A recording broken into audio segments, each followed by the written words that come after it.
Hello everyone, welcome back to my channel. Today we are going to tackle a common issue many of you face when managing your finances through the HSBC app. How to delete pays. The simple process can help declutter your payment list and ensure your information is up to date. To start, open the HSBC mobile banking app on your device and log in using your credentials. Once you're logged in, navigate to the pay and transfer section. This is usually located at the bottom of the screen. Next, select the Manage Pays or View Pays option. This will display a list of all your saved pages or pays. Find the pay and you want to delete. If you have many pays, you can use the search bar to locate them quickly. Once you have found the pay, tap on the three dots next to the name.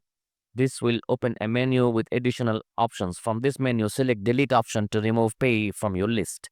You might be prompted to confirm your action. Double check that you're deleting the correct pay.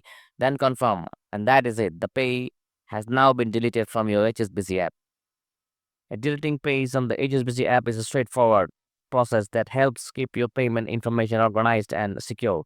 If you need to make payments to this account again, you can always add them back as a new pay.